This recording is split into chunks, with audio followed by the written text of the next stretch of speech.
Shalom, bien-aimés. À la fin de chaque année, des prières se multiplient. À la fin de chaque année, les jeûnes se multiplient.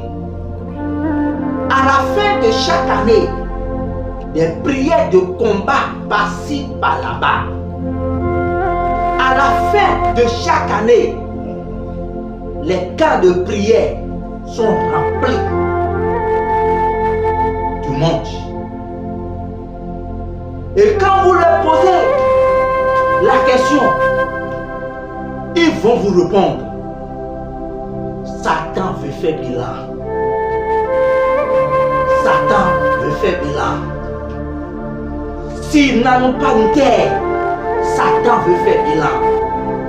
Et je me pose la question: si vous êtes réellement enfant de Dieu, et si Satan veut faire bilan, cela vous concerne? Si réellement Satan veut faire bilan à la fin de chaque année, cela ne concerne pas l'enfant de Dieu. Parce que vous n'êtes pas sous l'autorité de Satan. Aucun croyant, aucun disciple de Jésus n'est sous l'autorité de Satan.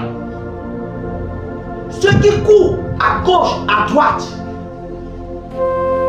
sont des hommes et des femmes qui reconnaissent qu'ils ne sont pas sous l'autorité de Dieu. Ils sont encore dans le royaume de Satan. Et ce qu'il vous faut pour que vous sortiez, vous quittiez sous l'autorité de Satan, ce n'est pas jeûner, prière.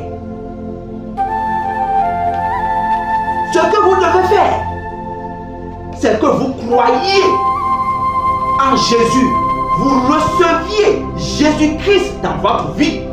Car il est écrit dans 2 Corinthiens chapitre 5, le verset 17. Si on est en Christ, on devient une nouvelle créature. Les choses anciennes sont passées. Et voici toutes choses sont devenues nouvelles. Quand on est en Christ, on devient une nouvelle créature. On n'est plus sous l'autorité de Satan. Car ce sont ceux-là qui sont sous l'autorité de Satan que le bilan de Satan concerne. Mais celui qui est sous l'autorité de Dieu, le bilan de Satan ne le concerne pas. Le bilan qui le concerne, c'est quand Dieu lui-même décide de faire son bilan, ça concerne.